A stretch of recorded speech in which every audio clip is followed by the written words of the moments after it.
Parashat Vayakhel, que nous lisons cette année séparément, de Pekudei, et où Moshe Rabbeinu transmet les ordres de la fabrication du Mishkan aux enfants d'Israël.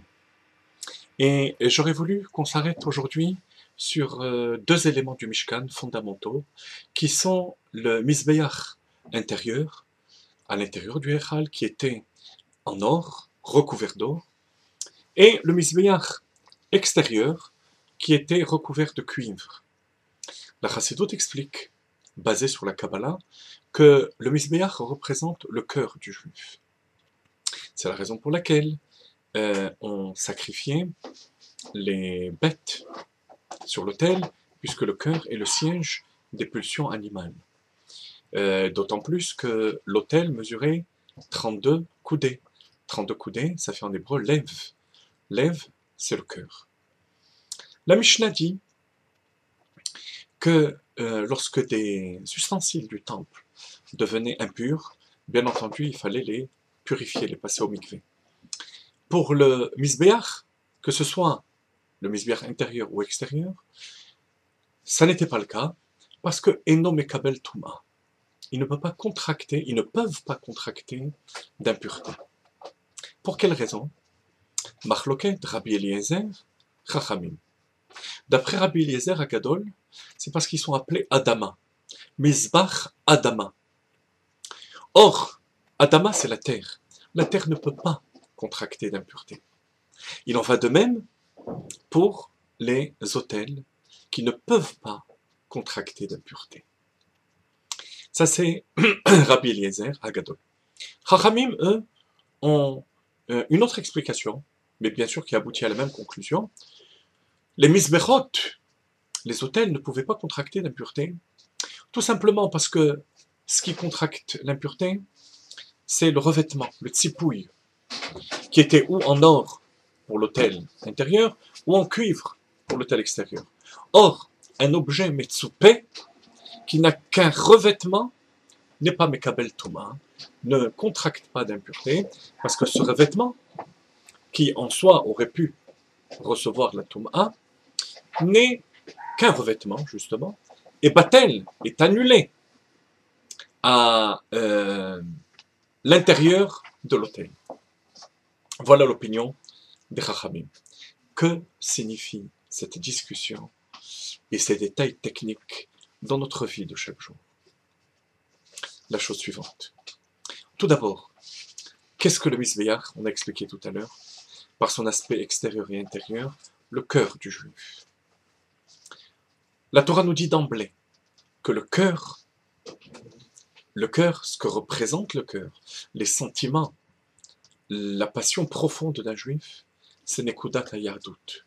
C'est le point de judaïsme, pour traduire littéralement, Dospin Taleid, ce qu'on appelle la conscience juive, ou l'identité juive, ne peut jamais contracter d'impureté.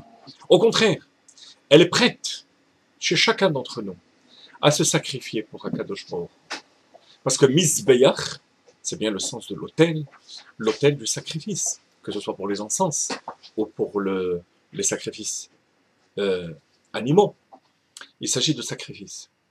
Et la quintessence d'un juif, c'est le Mesirut Nefesh, le don de soi, pour Dieu, pour Akadosh Baruch. Il arrive parfois que des formes d'impureté s'introduisent dans le cœur du juif, à l'instar de l'autel qui était en contact avec de l'impureté, de la touma. Malgré tout, même si il peut y avoir ces pensées négatives, ces pulsions négatives, elles ne sont pas assez fortes pour impurifier le cœur du juif. Et pour cela, deux explications. Rabbi Eliezer à Gadol, comme son nom l'indique, était Gadol. Gadol, qu'est-ce que c'est quelqu'un de Gadol? Il était Gadol par sa chorma, par sa sagesse, mais en même temps, par son humilité. Et son annulation, son bitoul, à la Torah et à Kadosh Baruch Hu, et à ses maîtres. Leolam lo amar davar ela beshem omro. La Gemara dit dans Souka, que Rabbi Eliezer Agadol, avec toute sa grandeur, toute sa chorma, n'a jamais dit quelque chose de son propre chef, mais toujours au nom de ses maîtres. Imaginez-vous la grandeur, la gadlout qu'il faut avoir pour arriver à ce niveau-là. Bitoul, Anava, un peu comme Moshe Rabbeinu, Va'ish Moshe Anav Meod. C'est pour ça que Rabbi Eliezer soutient que un juif, c'est entièrement Adama. La terre, qu'est-ce que c'est la terre? La terre, on la piétine constamment. C'est le symbole même du bitoul et de l'annulation à Kadosh Baruch Hu. C'est pour ça que ça ne peut pas contracter d'impureté. Même s'il y a une pensée négative, elle ne peut être que passagère et n'imprègne pas le cœur du juif. D'après Chachamim, Rabbi Eliezer va trop loin. Trop difficile d'exiger d'un juif qu'il soit à ce niveau d'annulation. Pour les Chachamim, il y a une autre interprétation. C'est le fait que ce qui est en contact avec l'impureté, c'est tsipouille. Ce n'est qu'un revêtement. Ou d'or, qui représente la richesse, ou de cuivre, qui représente dans la Gemara la pauvreté. Qu'est-ce qui fait fauter un juif? Qu'est-ce qui fait que son esprit se pervertit? Ou la richesse, ou la pauvreté. Mais ça ne peut rester ça ne peut être, qu'un revêtement. L'intériorité du juif, c'est Adama, c'est le bitoul, à Kadosh Baruch Hu.